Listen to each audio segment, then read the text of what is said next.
इधर ज्ञानव्यापी मथुरा की लड़ाई में अब कट्टरपंथी इस्लामिक संगठन पीएफआई खुलकर कूद गया है। पीएफआई ने ज्ञानव्यापी मस्जिद पर किसी भी कार्रवाई के विरोध करने का ऐलान किया। पीएफआई का मानना है कि अदालत को काशी मथुरा पर याचिका नहीं मंजूर करनी चाहिए। बैन संगठन सिमी का फ्रंटल ऑर्गेनाइजेशन पीएफआई ने सुप्रीम कोर्ट के फैसले पर भी उंगलियां उठाई।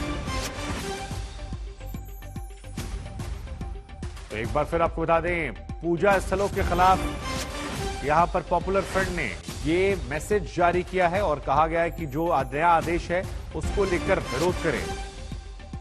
ये देखिए, मुस्लिम पूजा स्थलों के खिलाफ जारी चालों का विरोध करें पॉपुलर फ्रंट। ये वही पॉपुलर फ्रंट है पीएफआई जिसके बारे में चर्चाएं हैं कि इनके संबंध जो हैं वो देश विरोधी ताकतों के साथ हैं। कई ऐसी ताकतें जिनको लेकर सुरक्षा एजेंसियों की नजरें रहती हैं, लेकिन इन सब के बीच में यहां पर जो बड़ी बातें निकल कर आई हैं वो ये कि सुप्रीम कोर्ट के फैसले पर सवाल उठाए गए हैं। तो कट्टरपंथी इस्लामिक संगठन पीएफआई खुलकर कूद गया है। ज्ञानव्यापी मस्जिद पर कार्रवाई का विरोध करने की बात की गई है और उनका यह मानना है कि अदालत को काशी मथुरा पर याचिका मंजूर नहीं करनी चाहिए। बैन संगठन सिमी का फ्रंटल ऑर्गेनाइजेशन पीएफआई ने सुप्रीम कोर्ट के फैसले पर भी उंगलियां उठाई। क्या क्या बातें कही गई हैं? काशी मथुरा की याचिका जो है उसे गलत ठहराया है, ये बड़ी बात इनकी तरफ से कही गई है। साथ ही कहा गया कि वजू खाने पर जो इस्तेमाल पर रोक लगी है उसका भी ये विरोध कर रहे हैं।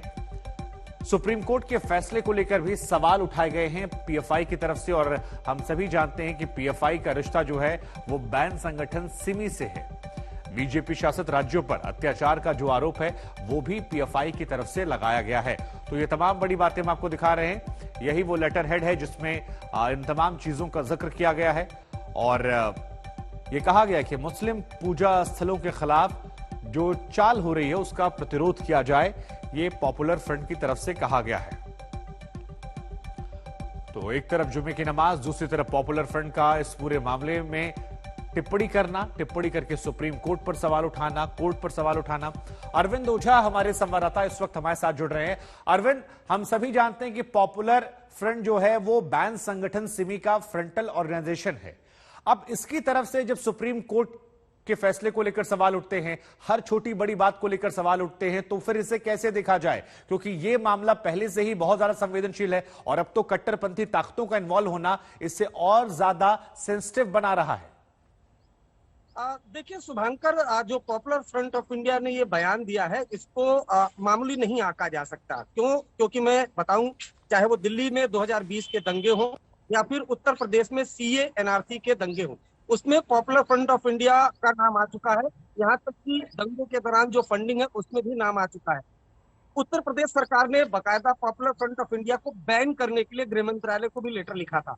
सीरीज वाइज जब से ज्ञानव्यापी ये मामला चल रहा है, चाहे Mathura, series wise popular front of India ने प्रेस रिलीज जारी किया। लेकिन ये जो प्रेस रिलीज है, दरअसल 23-24 मई को बाकायदा एक प्रेस कॉन्फ्रेंस हुई थी केरला में, उसके राष्ट्रीय कार्यकारिणी की, पॉपुलर फ्रंट ऑफ इंडिया की। उसके बाद ये जो रिलीज है वो जारी किया गया है, जिसमें पॉपुलर फ्रंट ऑफ इंडिया ने सुप्रीम कोर्ट पर भी सवाल उठा दिया है कि जो वजू खाना है वो बैन किया गया है, उस पर सवाल उठाया गया। उसके अलावा जो मुस्लिम्स हैं उनको सड़कों पर उतरने के लिए कहा गया है। मैं आपको बताऊं कि 23-24 मई को ये जो राष्ट्रीय कार्यकारिणी की बैठक है वो केरला में हुई थी। तो इसको इस पर खुफिया एजेंसियों की भी निगाहें है और पॉपुलर फ्रंट ऑफ इंडिया कहीं ना कहीं इस की आड़ में लोगों को भड़काने की कोशिश कर।